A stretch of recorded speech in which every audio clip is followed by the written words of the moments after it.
আমিরে মুআবিয়া তিনি বাড়াবাড়ি করেছেন, কোনো সন্দেহ নাই। আপনি আমিরে মুআবিয়ার ফজাইলের উপরে আলোচনা সভা করেন, আপনার শরম আছে? কিন্তু হযরত আলীর খেলাফত থাকা অবস্থাতেই যে ব্যক্তি মুসলিম খেলাফত মেনে নেন নাই, হযরত আলীর হাতে খেলাফত গ্রহণ করেন নাই, তিনি আমিরে মুআবিয়া। তিনি সিরিয়ার গভর্নর, দীর্ঘদিন থেকে প্রায় 20 বছর তিনি একেবারে চৌকুশভাবে দায়িত্ব পালন করেছেন। মুসলিম খেলাফতে থাকার পরেও তিনি আলীর খেলাফত মেনে নেন নাই। কিছুদিন হাসান ছিলেন, এরপরে উনি শেষ পর্যন্ত আমিরে মুআবিয়ার উপরে দায়িত্ব দিয়ে দিলেন কিছু চুক্তি গ্রহণ করে। তো আমিরে মুআবিয়া জনগণের রায় ছাড়াই, যেহেতু রাসূলুল্লাহ সাল্লাল্লাহু আলাইহি ওয়াসাল্লামের সাহাবী ছিলেন, কাতিবুল ওহী ছিলেন, তিনি খেলাফতের দায়িত্ব, তাকে এই জন্য খলিফা বলা হয় না, তাকে আমির বলা হয়। তো তার 20 বছরের খেলাফতের শেষের দিকে তার এক গভর্নর মুগীরা বিন শুবা পরামর্শ দিলেন যে আপনার তো শরীরের অবস্থা ভালো নাই, আপনি জীবিত অবস্থাতে একজনকে খলিফা যদি নির্বাচিত না করে যান, খেলাফত নিয়ে আবার বিতর্ক হবে। আপনার আর আলীর ভিতরে যে যুদ্ধ হয়েছে, এক জঙ্গে জমিলের ভিতরে 70,000 লোক শহীদ হয়েছে, জঙ্গে সিপ্পিনের ভিতরে 10,000 লোক শহীদ হয়েছে মুসলমান। সেই ধরনের আবার নিজেদের ভিতরে গৃহযুদ্ধ শুরু হবে, আপনি একজনের নাম বলে যান। তিনি নামেই বলে দিলেন যে আপনার পুত্র ইয়াজিদকে আপনি খলিফা করেন। এই পরামর্শ দিয়েছিলেন হযরতে মুগীরা, তিনি জলিলুল কদর সাহাবীর একজন। কিন্তু তিনি কি জন্য দিলেন? তিনি ছিলেন মুআবিয়ার গভর্নর, কুফার গভর্নর ছিলেন। তো হযরত আমিরে মুআবিয়া বললেন, আমি ইয়াজিদকে খলিফা বলল, কি করে এটা তুমি এটা বলতে পারলে? কে তাকে মানবে? সে জানতো ইয়াজিদকে তো খলিফা হিসেবে মুসলমানরা মানবে না, সে তো সাহাবীও নয়, রাসূলুল্লাহকে দেখেন নাই, অথবা দেখলেও খুব শিশু অবস্থায় রেখেছেন, সাহাবিয়ত তার উপরে নাই।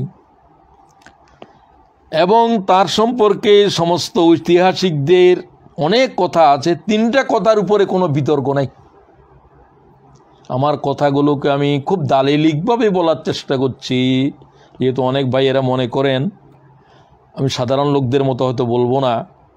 সুতরাং ঐতিহাসিকেরা যে 3টা কথার উপরে ঐক্যমত্য পোষণ করেছে, তিনি মদ্যপ, রেশমি বস্ত্র পরিধান করে বাদ্যযন্ত্র বাজায়, সাহাবীদের যুগ এটা, হাজার হাজার সাহাবী জীবিত, আর বাকিরা তো তাবেঈ।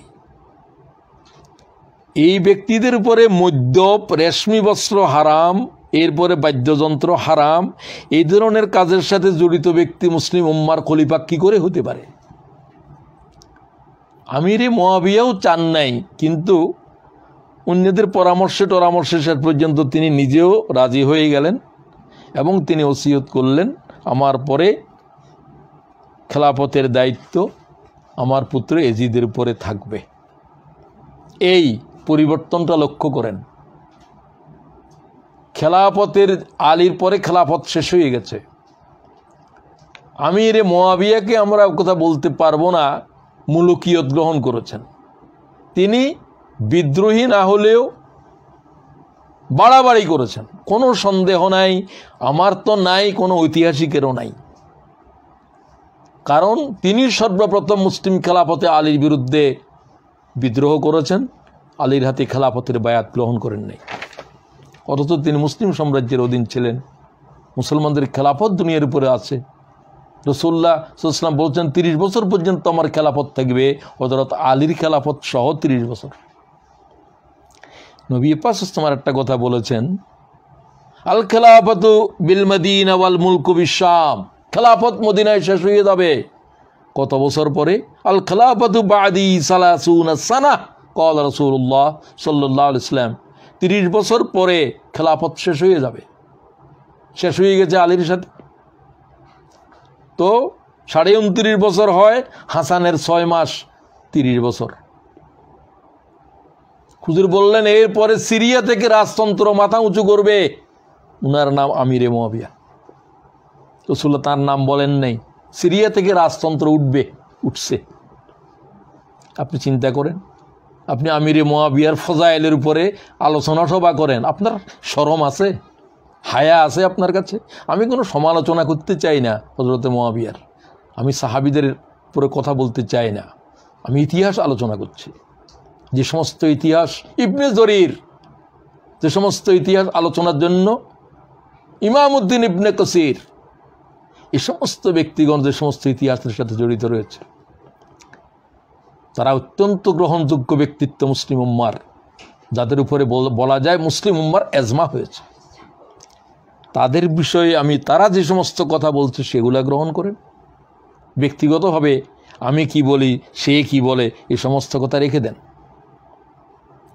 যাই হোক, জীবিত অবস্থায় তিনি যখন তার খেলাফত বায়াত গ্রহণ করার জন্য সিরিয়ার জামে মসজিদে ঘোষণা দিলেন, মসজিদের ভিতর থেকে তার উপরে জুতা মারা হয়েছে, আমিরে মুয়াবিয়ার উপর। যার কাছে যা ছিল তা মেরেছে। তিনি তখন তো খলিফা না হলেও তিনি তো আমির। মসজিদের দরজা বন্ধ করে কারা কারা পাথর মেরেছে, কারা কারা জুতা মেরেছে, সবকে পাকাড়ো করো। প্রায় 30 জন চিহ্নিত করলো, এদের আঙ্গুল কেটে দিয়েছেন, কেউ বলছে হাতের আঙ্গুল, কেউ বলছে হাতে কেটে দিয়েছেন। ইতিহাসে যাই বলা হোক, কেটে দিয়েছেন আঙ্গুল হলেও। সর্বপ্রথম রাজনৈতিক সমালোচনার বিরুদ্ধে হাত কাটা শুরু হলো। খুব খেয়াল করেন, এখন বুঝেন পরিবর্তনটা কি ছিল। পরিবর্তনটা এটা ছিল যে রাষ্ট্রের খলিফা নির্বাচন করার পদ্ধতি জনগণের দ্বারা নির্ধারিত হবে। আবু বকরের যেভাবে হয়েছে, ওমরের যেভাবে হয়েছে, উসমানের যেভাবে হয়েছে, আলীর যেভাবে হয়েছে, এটাকে পরিবর্তন করে এখন আমার পরে আমার ছেলে, এই যে ব্যবস্থার পরিবর্তন করলো, এটা কোনো সাধারণ জিনিস নয়। মুসলমানদের গণতান্ত্রিক অধিকার, খেলাফত, খলিফা নির্বাচন করার ক্ষেত্রে মুসলিম উম্মার এই অধিকারকে যে হরণ করা হলো, আমিরে মুয়াবিয়া হরণ করলেন, তার ছেলেকে খলিফা বানাইয়ে এই যে সিস্টেম তিনি কায়েম করলেন, এটা সমগ্র ইসলামী দুনিয়ার জন্য এক ফিতনার জন্ম শুধু দেন নাই, ফিতনার সয়লাভকে জন্ম দিয়েছেন। এটাকে তো প্রতিবাদ করতে হবে। এটা যদি এক ওয়াক্ত নামাজ কাজা করতেন, আমি বলতাম না যে এরকম ভয়ঙ্কর কোনো বিষয়। একদিন রোজা রাখেন নাই, ভয়ঙ্কর কোনো বিষয়, এটা একটা গুনাহে কবিরা হয়েছে, সে তার থেকে তওবা করবে। তুমি যে ব্যবস্থা খতম করে দিয়েছ আজ থেকে 1000-1200 বছর আগে, সেই থেকে এখনো পর্যন্ত মুসলিম দুনিয়া কি খেলাফত ফিরে এসেছে? আমরা জিজ্ঞাসা করতে ইচ্ছা করে আমিরে মুয়াবিয়াকে, আপনি কোন জনগণের মতামতের ভিত্তিতে আপনার ছেলে এজিদকে বায়াত গ্রহণ করার জন্য মসজিদের উপরে মুসল্লিরা পাথর মারতেছে, আর আপনি তাদের হাত কাটিয়ে দিচ্ছেন? গায়ের জোরের উপরে আপনার ছেলেকে মুসলিম উম্মার উপরে খেলাফতের আসনে বসিয়ে দেওয়ার এই অধিকার কে দিয়েছে আপনাকে? মৃত্যুর বিছানায় তার কান্না থামতেছে না, তার হাড়ের ভিতরে বোন ক্যান্সার হয়েছে। তখন তো বোন ক্যান্সার নাম ছিল না, ইতিহাস বলছে তার হাড্ডির ভিতরে বেদনা হচ্ছে, বোন ক্যান্সার। তো তিনি বললেন আমারে বসাও, তেল মাখানো হলো। শেষ অবস্থায় লোকেরা বললেন আমর ইবনুল আস ছিলেন তার বাহিনীর অন্যতম ব্যক্তি, অথচ তিনিও সাহাবী, জলিলুল কদর সাহাবী। এগুলো সব আমিরে মুয়াবিয়ার পক্ষে, টাকা পয়সা অর্থবিত্ত সব দিয়ে সব এদের পক্ষে। এগুলো ছিল আলীর পক্ষে এক সময়, সব তার পক্ষে চলে গেছে। উবাইদুল্লাহ বিন জিয়াদ, সেও আলীর পক্ষে যুদ্ধ করেছিল এক সময়, কিন্তু সে তাকেও, যেহেতু তার বাপের পরিচয় ছিল না, আমিরে মুয়াবিয়া তাকে ভাই হিসাবে গ্রহণ করলো, তুই তোমার বাপের ছেলে। তার মানে উবাইদুল্লাহ বিন জিয়াদ কার ছেলে?